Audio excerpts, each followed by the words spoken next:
a couple people can't make it. I'll share my screen again. Sorry about that.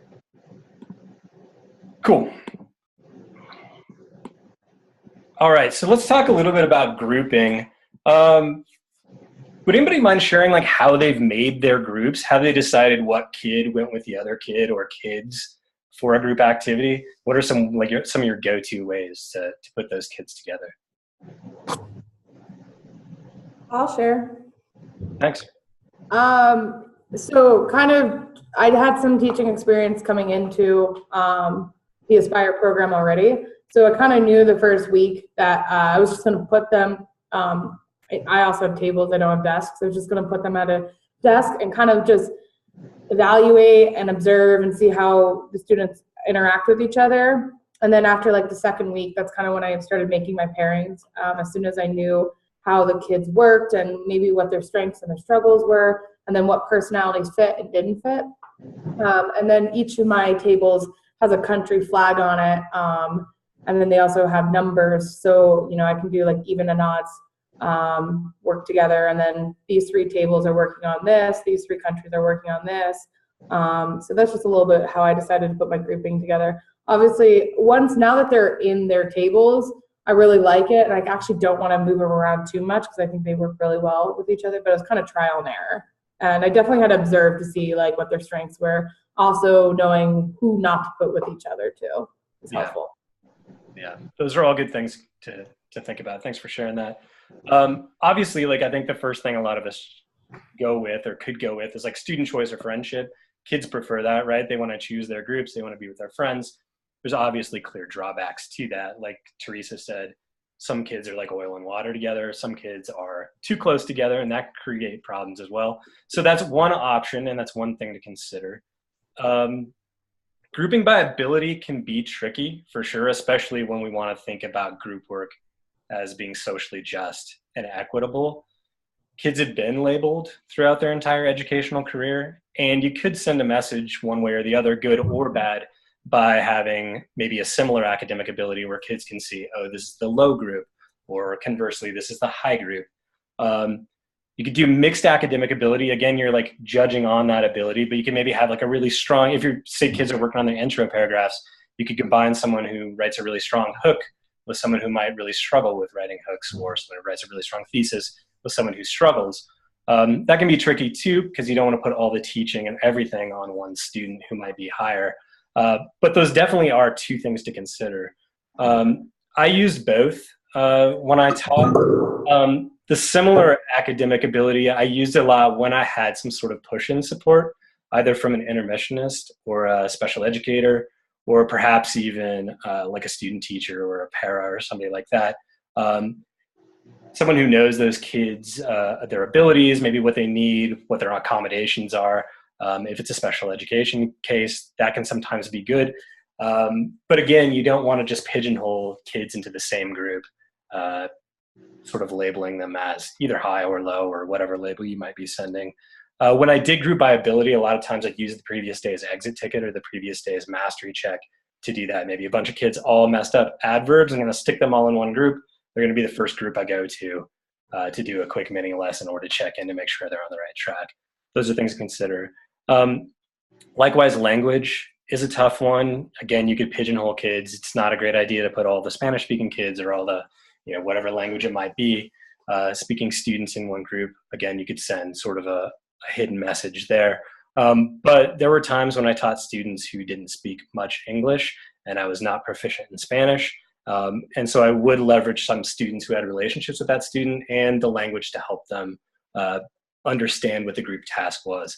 And then interest is another one too. If you know if you're doing a project where kids can sort of choose a different output, choose a different topic, you could always group by interest. These kids really like this. These kids really like this. These kids are into athletics. Those are all things to consider. But like I said, if you lean on one too much or too little, you could send hidden messages to kids that you may not necessarily believe. But we talked about the single story earlier in our PLCs, and we don't want to craft a single story by constantly grouping students the same way. Also, and I think Teresa kind of hit on this too when she was sharing, you don't have to do just one of these or just 3 of these or do the same one all year. You can consider these and weight different of these areas in different ways. to reshuffle your groups, to keep everybody interested, to keep yourself interested, and just shake things up a little bit. So you could go by data, you could go by behavior, you could go by all these things and more. But it's just good to be conscious of spicing that up when it seems appropriate.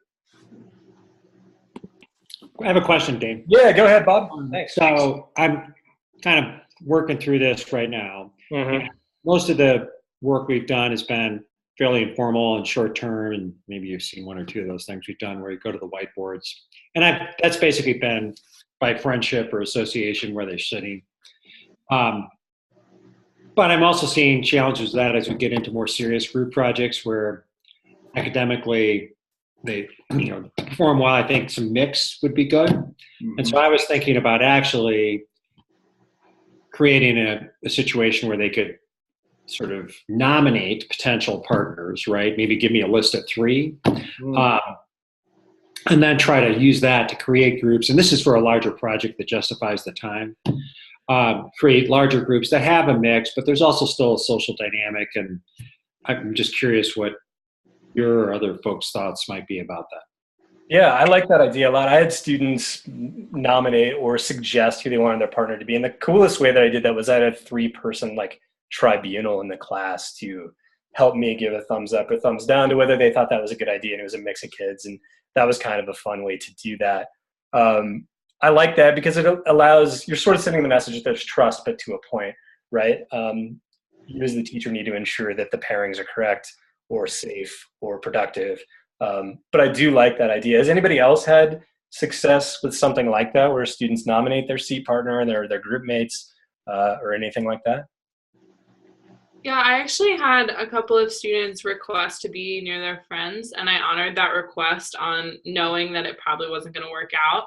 And after a couple of weeks, they actually came to me and they were like, hey, we really wanted to sit together, but we understand now that why that doesn't work.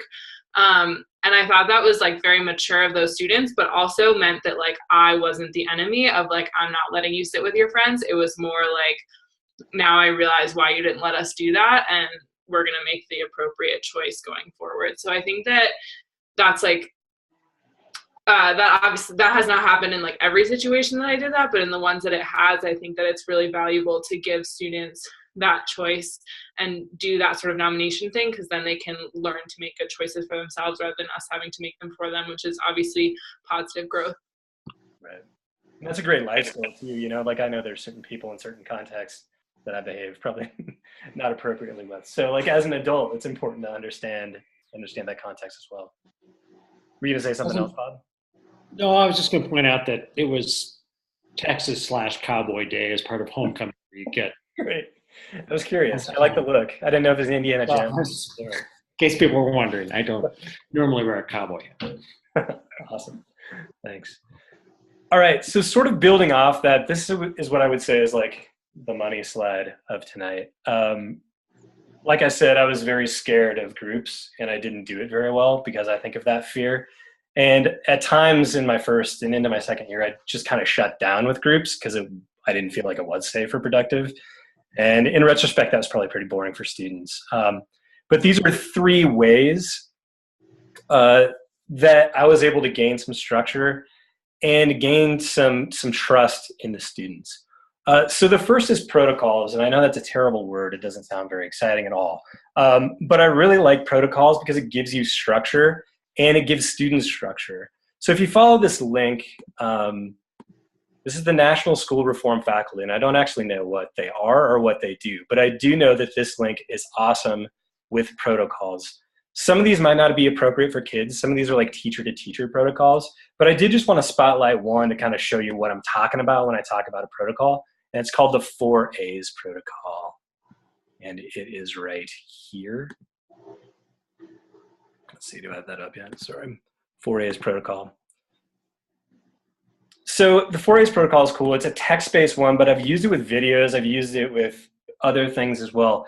But essentially for the group work, students are going to talk about what assumptions does the author or whoever is in the video or the filmmaker make, with what do you agree in the video or the text, with what do you want to argue with, and with what might you aspire to.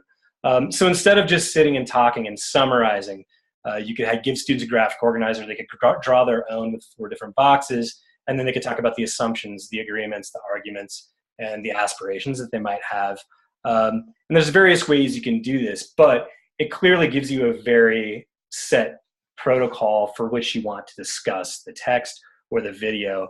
I found that students, especially English language learners, really like to know, all right, I did this assumption, and there might need to be some front loading about vocabulary and such. But I've done this, we've talked about this, now we can move on, now we can move on, now that we can move on. And it makes something like a big text or a big group activity seem a little bit more chunked and a little bit more doable. So 4 A's is one that I really like, but throughout that document, there are tons. And like I said, some may be appropriate for kids, some may be appropriate for adults. All of them, I think, could be sort of reworked or rejiggered to fit whatever it is you're trying to aim with. It doesn't have to be anything off of this. These are a lot of talk. Some of them might not lend themselves to group work either. But just having a very clear vision and very clear instructions for what students are supposed to do and what you want to see is really important. And I think when my group work was at its best, every student could articulate what was expected and exactly what they were supposed to do. When it was at their worst, no one had a clue. And that was definitely on me as a teacher. And this will dovetail into some other things that I want to talk about as well. This is a great link. This is a great list of different protocols to get kids talking to each other. And it adds structure to that group work. And as Sam mentioned, group roles is a great way to build some structure within the groupings as well. With this link, I've got my 5 favorite. You could definitely change these based on the task. You could definitely eliminate some of these. There might be enough work that you might need 2 people to have 1 role. But as you can see, the roles here, like the leader, make sure everyone's voice is heard. And then there are sound bites or sentence starters or sentence frames that students could use. A lot of times when interacting with peers, there's a lot of social anxiety if students haven't done that a lot. And so to be a leader of 3 to 4 other students, that might be a little daunting. So some of these sentence starters or sentence frames can really help with that. Are they appropriate for high schoolers? Maybe not, but maybe it might alleviate some of the stress or anxiety they might have around it as well. And you can see the ones that I tended to use as a leader, like it sounds, they're just making sure everything's on track. Recorder is writing down anything, making sure whatever deliverable there might be is being kept up on. Timekeeper is just that, however long the task is, they're making sure we're on track. Presenter, I would usually have students present something in the whole group. That person would be in charge of that. And then the errand monitor is probably my favorite. Kids are always missing like a dry erase marker or a whiteboard or a pencil or something. So it's nice to have 1 kid from each group be designated as that runner or that errand monitor, as opposed to the entire group coming up and getting in your face when you're working with another group. So again, these are just ideas. These are my favorites. You don't have to use these, but giving students these roles, again, makes it clear what their role is. It's unique from everybody else, and it sort of keeps things on track. Sam, you had mentioned some pitfalls with this before. Would you mind sharing any more of those thoughts or sort of elaborating on what you talked about before? Yeah, so a lot of times, like I have some small classes, so I don't even have enough to do 4 people in a group. I'd have 2 groups basically, or 2 full groups. And then sometimes I didn't ever give them like the sound bites. I think that's really helpful. So they kind of have a little bit better idea. I would put the like descriptions of what they're supposed to be doing on the board and go over them. But I have a real problem with them listening and reading. So they'd be like, well, what am I supposed to do? And I would just point to the board. I'm like, it says it right there. So I think a big part of it is just the group of kids that I have struggle with having any responsibility in some ways. They're a good group and they do well when I guide them, but I spend so much time guiding them and they don't listen when I'm guiding them that it creates problems. I also have limited copies that I can make, and I think it would be helpful if I could give them something, and I can't always do that is the problem. And so I think that is a big issue with the group work. Having their role cards in front of them, I think would be helpful. Yeah, I tended to pass those out. I was a big laminator. I don't know if you have access to lamination. Those can also go missing and get thrown on and stuff. But you're right. With copies, that's tough. Yeah, and I think it does help having the stuff in front of them as opposed to on the board or just simply modeling it. It's nice for them to have things to go back to. I think you all have, those are all valid concerns.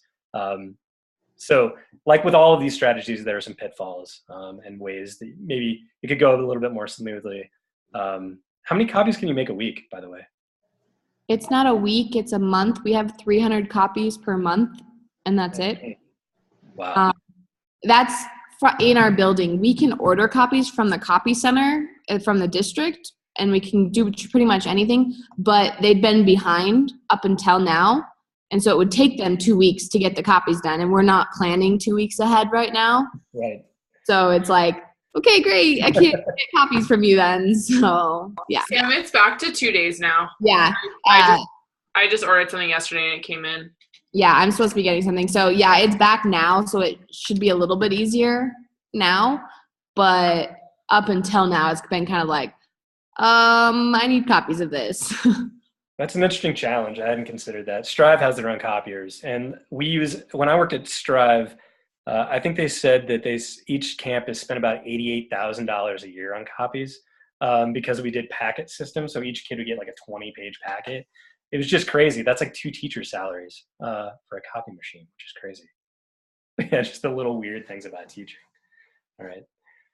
Thanks for that.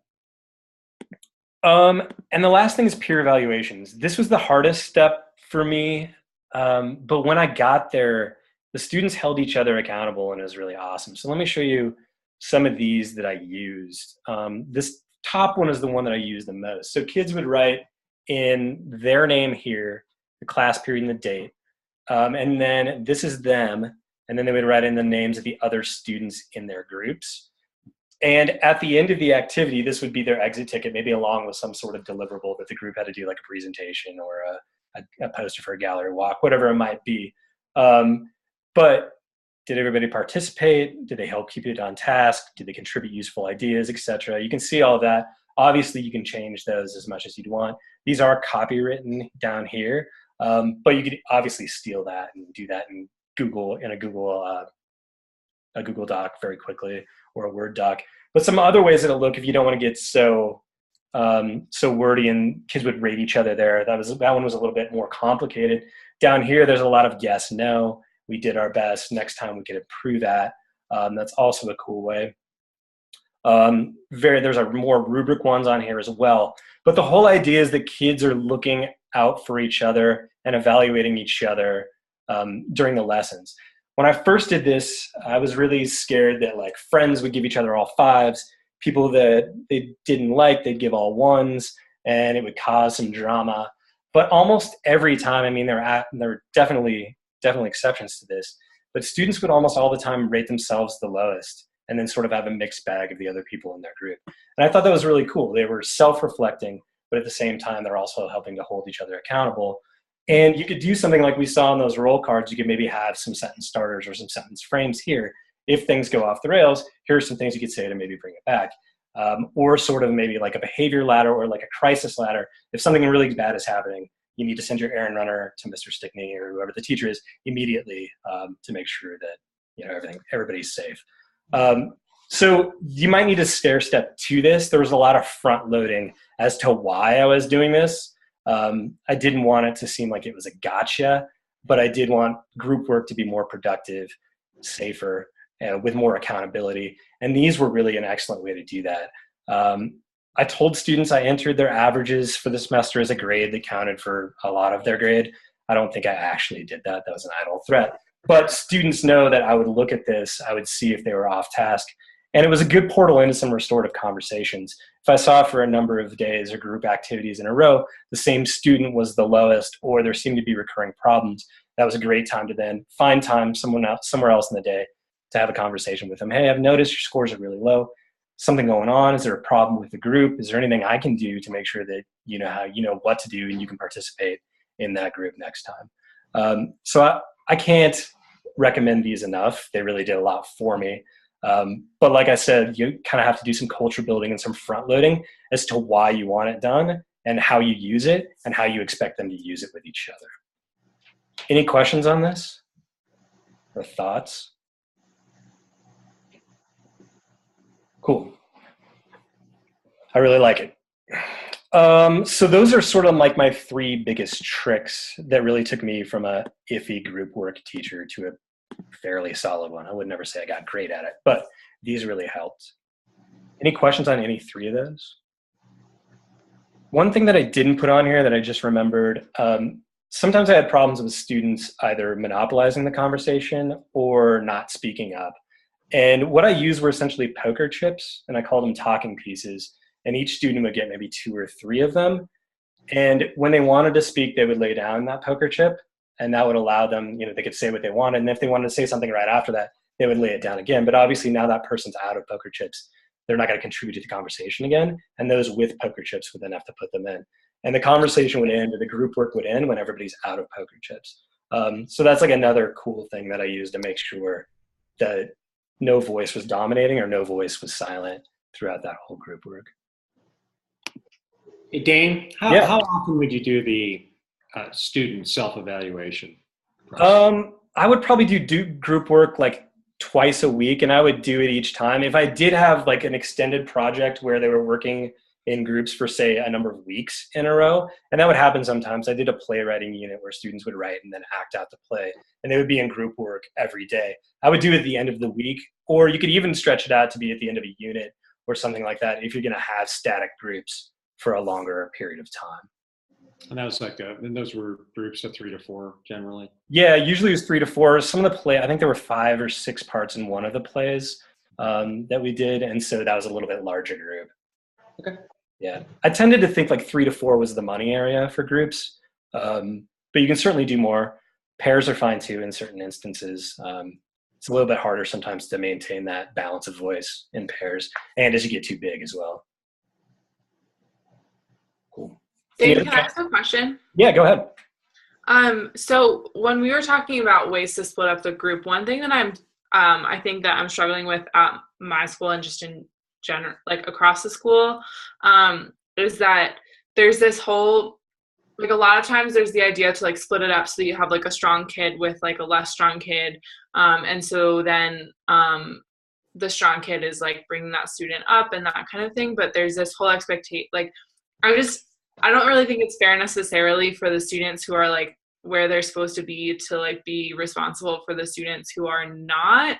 But also then there's the flip side of it of like they're not where they are already. And so there's this whole, I don't really know how to deal with that idea when there's just such varying levels. Like I teach 7th grade and I have students who are reading at a kindergarten level and I have students who are reading at a 7th grade level. So I don't really know what the like equitable way to address that issue is, because I think often it's like the automatic at my school is like, oh, just put them with a good kid and they'll be fine.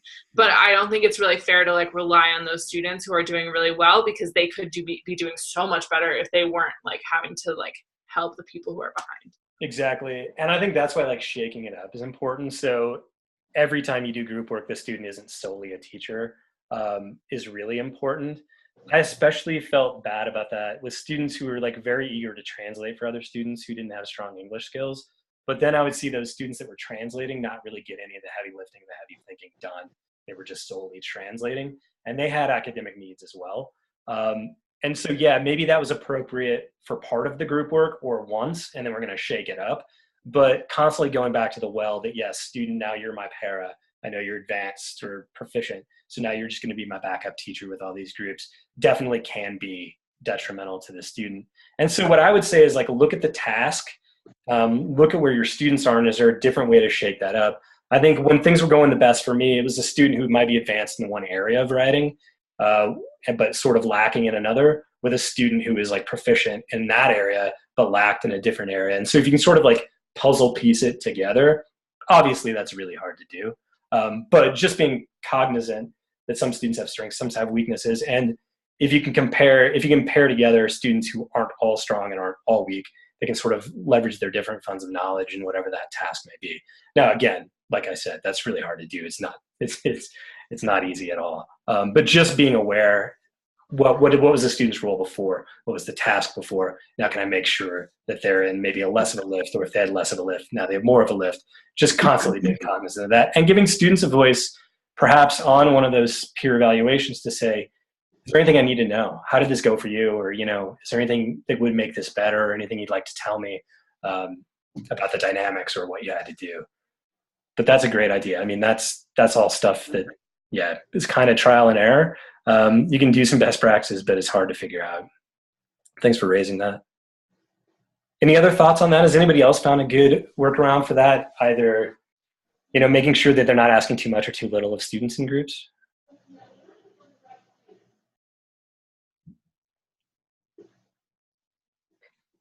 Okay. Guess you're out there on your own, Eliza. But Wait, I have something. Go ahead. Mine, I tried doing that peer evaluation. I think again, a printer issue, I didn't give them something and I was asking them to kind of write it down, and I don't always have the time to commit. I only have maybe 40 minutes of instruction in my classes, and only 4 days a week.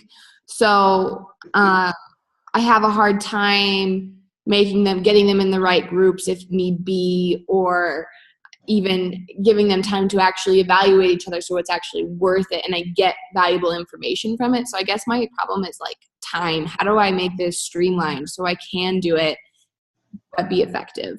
And I think you mentioned that in some of your haiku work, and I really appreciate that. I think the first time you try something on, it is time intensive and frustrating, probably for the students and for the teacher. Well, maybe more for the teacher.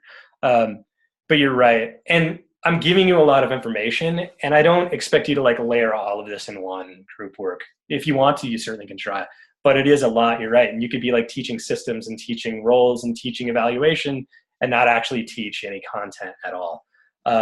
I sort of looked at it as early in the year, I was okay going a little bit slower, teaching more systems, holding a firm bar, modeling a lot, making exactly clear what my expectations were, with the hopes that then after about a month or 6 weeks of that, we could really move faster and not hit those things all the time.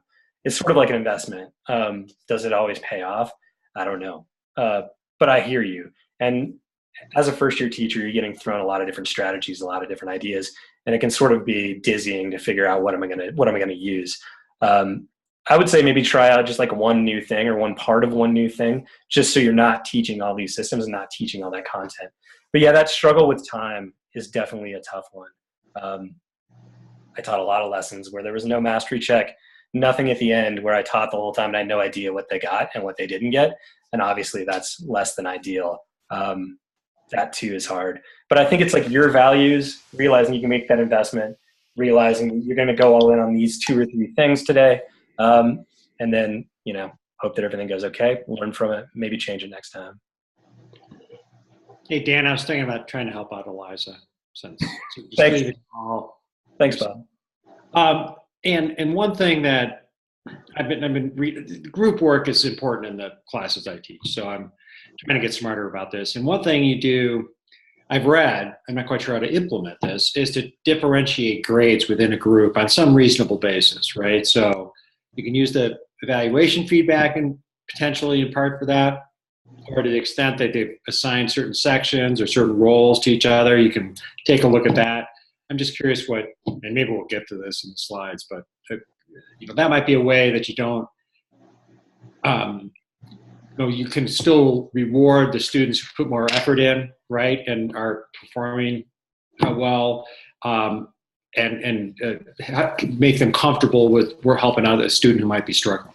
Have you tried that out yet? Me? Yeah. Not yet. Yeah. I'm working on it. I'm kind of building to it this semester, but I haven't got there.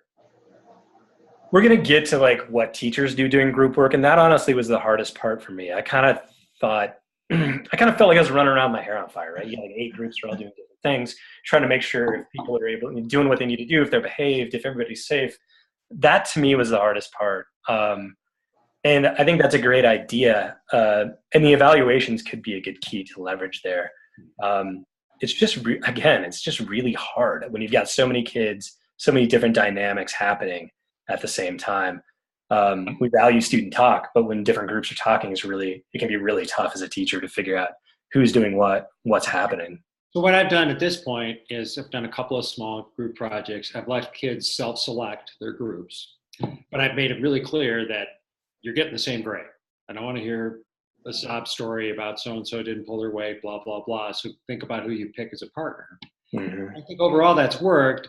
The challenge is I've got at least one, you get the occasional situation where a couple of weaker students pair together, and I just know they're not going to do a good job. And I spend a lot of time with them, but it's just, ultimately I'd like to be able to create a more heterogeneous group, sort of from an academic standpoint. Sure. Yeah. And like I said, it's trial and error. You're trying something new, seeing how it fits, working with it. I did appreciate Eliza saying earlier, like, let students choose. When it doesn't go well, make sure you have that reflective conversation. Why didn't it go well? What's going to happen next time? Do you think it's a good idea if we pair you again? I like that a lot. Good thoughts. Thank you. So I wanted to talk a little bit about some teacher actions during modeling or during group work. And I'm sort of going to focus on modeling, and then I call it like generally positioning, like where are you in the room and how are you moving in the room? But we'll look at modeling first. Modeling is a pretty deep idea. It's one we'll come back to later in the year as well. But the way that we like to define modeling in Aspire is it allows teachers to make the invisible work of reading, writing, and thinking visible for students, so that the course content is accessible to all of them. And that's really hard. The key way to do it is a technique called think aloud, where you're essentially thinking aloud. You're telling students, I see this, here's a best practice of how I could attack this problem, whatever it might be. A lot of times people model or thinking you just model academic content, but especially in group work, it's really important to model the practice or the process, model the volume that you want students to be talking at, model exactly what you want them to create. And right here at the bottom, I say, don't be afraid to recruit students as models or non-examples. I would do this a lot. I would prep them. So I would say, I would get a student up to show exactly what it would look like, or a group of students. That's exactly what I'm looking at. And we would just look at them, interact, and say, okay, let's name the great things that they did. But then I would also prep a group to be off task in a way that we decided on beforehand. So I'm not calling anybody out. They knew they were going to come in and act like a bad group. And then we would name what were the things that this group didn't do that we'd want to see. And so that's a cool way to get students sort of involved in setting those expectations and modeling those expectations. But I wanted to watch a quick video of a teacher who's modeling some thinking before an activity. So I think there's a lot of thinking modeling here, but you can see how it might apply to some process modeling. And we've watched a video before when we watched the UDL. I'm hoping this will just load and be loud enough in general. If it's not loud enough, just yell at me, tell me to turn it up. But we're going to watch about, I think, 2.5 minutes of this. So it's not a lot, but I want you to just kind of watch what he's doing and watch what the students are doing during this model. And he's a social studies teacher. I believe it's high school at maybe 8th grade. Make sure this is loud enough. Okay, here we go. Okay, so George Whitefield was like the Jerry Springer of the Great Awakening. People. Okay, we're going to look into that and look at George Whitefield. He was the more popular one of the two. So when we look at our primary source documents today, we're going to be answering this central question: why was George Whitefield so popular? All right, you guys will have a chance to do this for the second and third document, but for the first one, I'm just going to think aloud and show you how I would first source it, then put it in its context, and then read it to try and answer the central question for today. Why was George Whitefield so popular? Okay, so first, before I even read it, I'm going to look at who wrote it. What's the source? And that's at the bottom, and it says, The Autobiography of Benjamin Franklin, 1793. Ben Franklin was a good friend of George Whitefield, though he did not agree with his religious beliefs. So from the source, this is what I have. It's an autobiography about Benjamin Franklin. So I know an autobiography, that's when someone writes something about themselves, okay? That's the source. It's from Benjamin Franklin in 1793. I know the Great Awakening started in the early to mid-1700s. So 1793 is a long time after that. So already I'm thinking about time. That's a good 50 or so years after the Great Awakening has started, maybe even longer. So I'm a little worried about Benjamin Franklin's memory.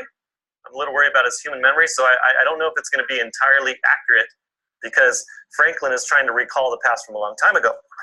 Also, one thing I can't ignore here in the source is that Ben and George were good friends. Whitefield and Franklin were good friends. So I'm thinking, you don't really write bad things about your friends usually. Usually it's going to be favorable. So because they were friends, I'm thinking it's going to be good stuff about George Whitefield. And then finally, this is kind of throwing me off. It says, though Franklin did not agree with his religious beliefs, he didn't agree with Whitefield's beliefs. So they were friends, but he doesn't agree with them. So I'm not really sure if he's going to be favorable toward Whitefield or not. Okay? Cool. Just some first blush ideas. If you want to take about 30 seconds to think. But how does a teacher model thinking? What did you see? How did he make that invisible visible? And then what did you notice about the students while he was modeling? When you're ready, if you just want to throw out an answer to either of those or a thought you had, that'd be great.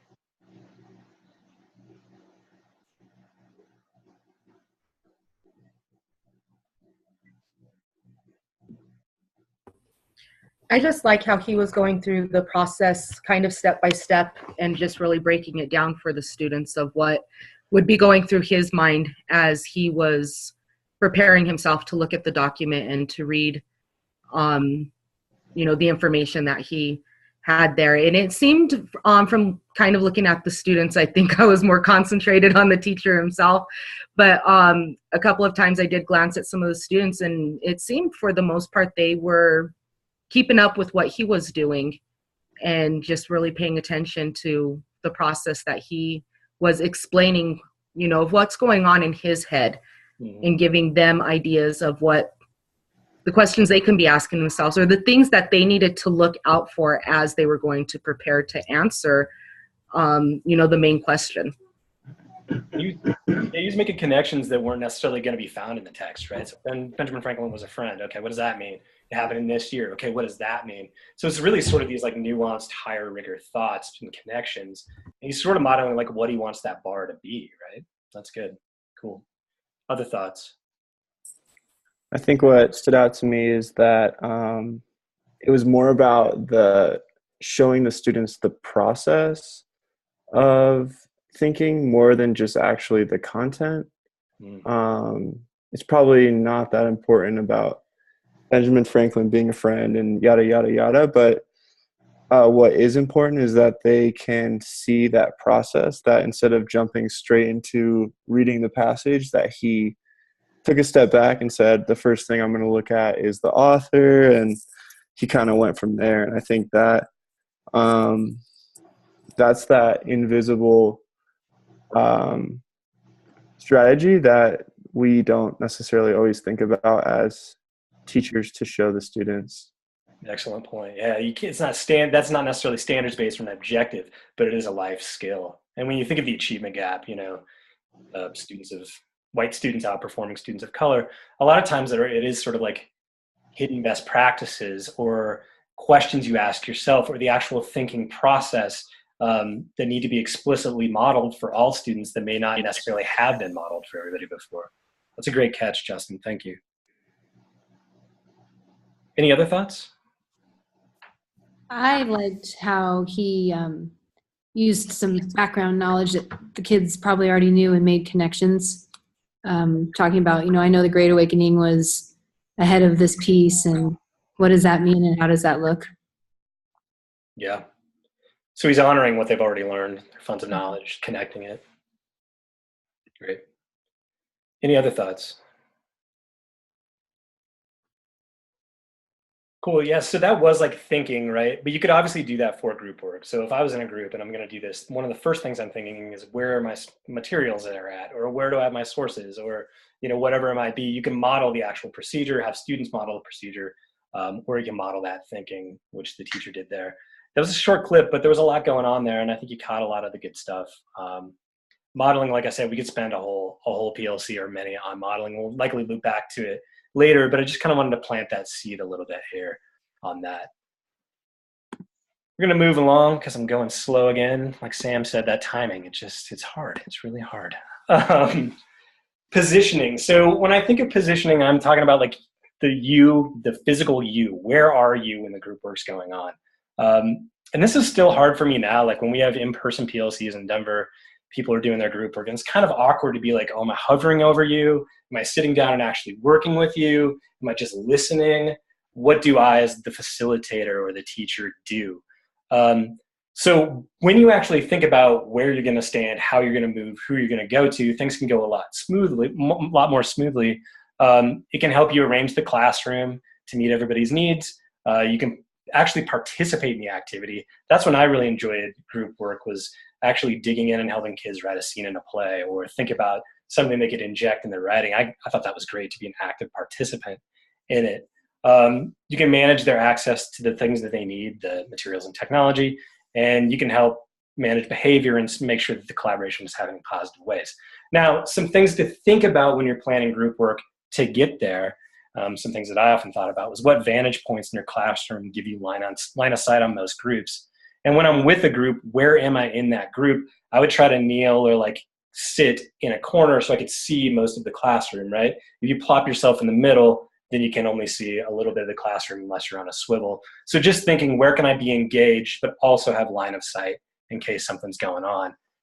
Rearranging the room, do you need to? Does stuff need to be moved? If so, how's that going to happen? Are students going to do that? Are you going to do that before class? Has that been taught? Has that been modeled? Does it need to? How often will you rotate groups? Are you going to rotate every minute, 2 minutes, 5 minutes, 10 minutes? One of my big pitfalls is I get stuck in one group, look up, it's 20 minutes later, and I didn't check on anybody else.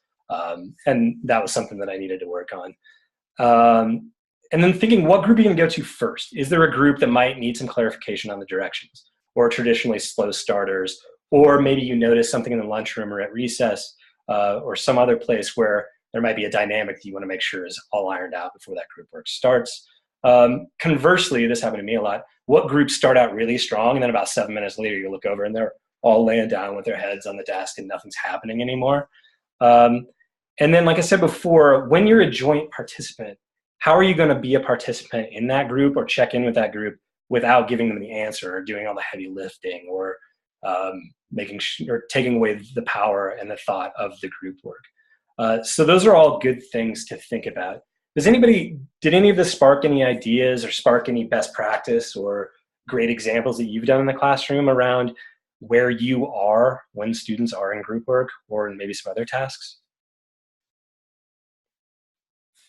I think one thing that's been helpful for me is I positively narrate in my classroom a lot. And I think when you're working with a group, if you can like set yourself up to like say, okay, I'm going to say like 3 sentences, or I'm going to like sit here for 30 seconds and then I'm going to like look up and like positively narrate another group, then it allows you to like remember that the other groups are there. So you're like checking in on them. And then also they know that you're watching them and you're not just like totally immersed in the group that you're with.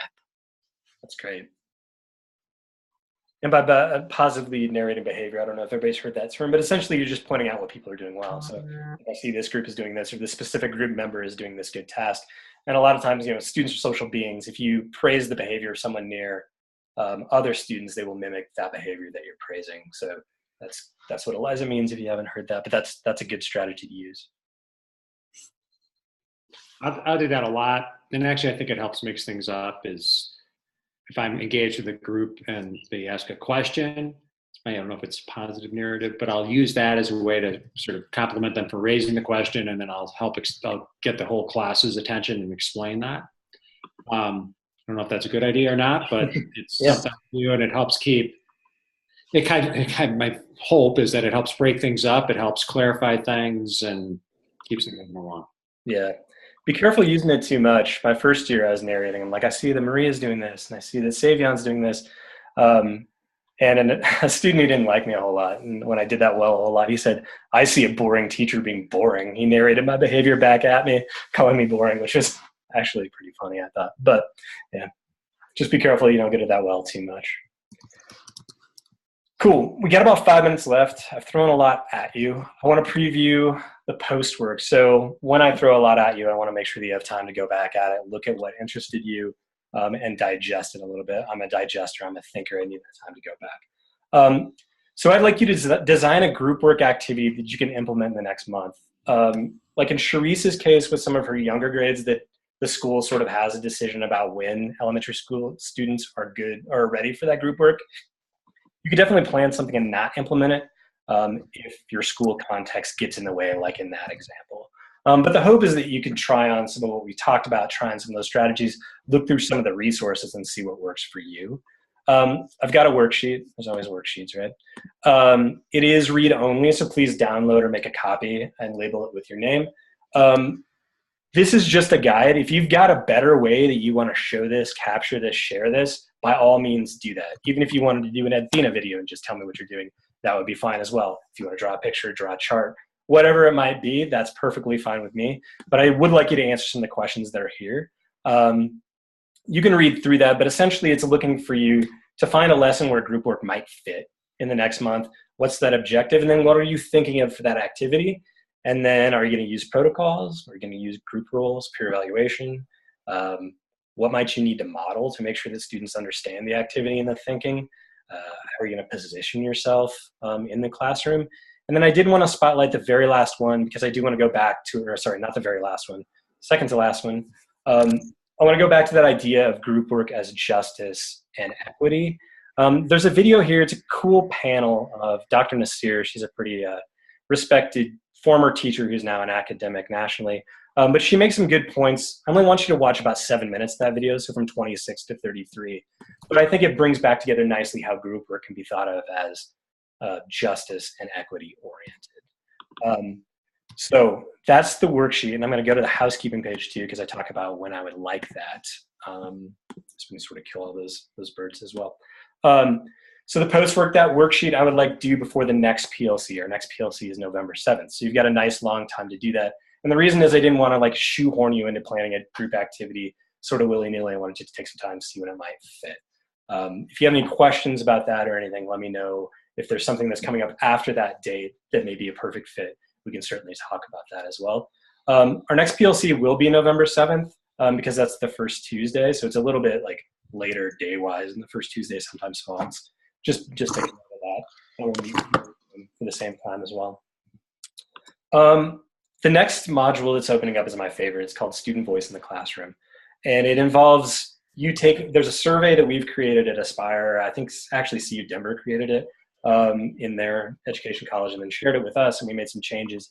But essentially it's a survey about, you take a survey about your classroom, you give the same survey to your students, then you make sense of that data, and then you design some sort of activity to take that data back to your students and create some goals, okay? Based on you saying that these aspects aren't prevalent in class, how can we work together to make it more what you want it to be and what I want it to be? You don't have to do this with all of your classes. You could do this with one class. If you wanted to do it with all, you certainly could as well. If some people have done it with like advisories or homerooms, and that can be effective as well. Once you get in the module, you'll see that there is a digital copy of that survey. If you would like to give a digital copy, if you have access to Chromebooks, that's an easier way to do that. Just reach out to me and I'll create a specific link for you that your students can take. But the reason this is my favorite is because it gets student voice involved in what is and isn't prevalent in the classroom, and you can co-create those goals and move forward. It's really powerful to do that together as a class. But that's in Power School Learning / Haiku. All of those modules are there, all of those activities. Athena-wise, nothing for a while. Thanks so much for getting those videos in. You all have made me the person with the most Athena videos in there, which is great. A lot of people are slow starting with that, so I really appreciate that. But you'll notice the next one's due October 15th, so not for a while. But that's labeled a check-in video on the syllabus. And when I say check-in, I just want you to kind of tell us, me, our group, I would like you to share that one with the group. It's been neat to see you comment on each other's stuff.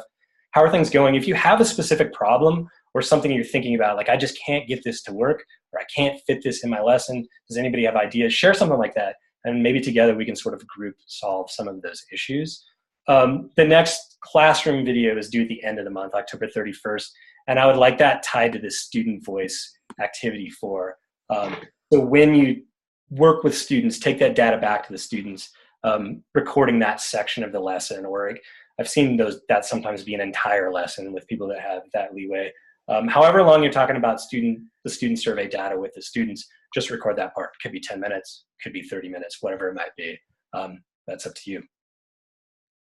Cool. I've thrown a lot at you. I'm 1 minute over. I'm sorry. Any pressing questions from this? You can always email me, call me as well. Cool. Thanks so much for being engaged. If you run into any problems with Haiku or Athena or the post work, let me know. I'm here to troubleshoot, or anything in your classroom. I love troubleshooting issues. All right. Thanks a lot.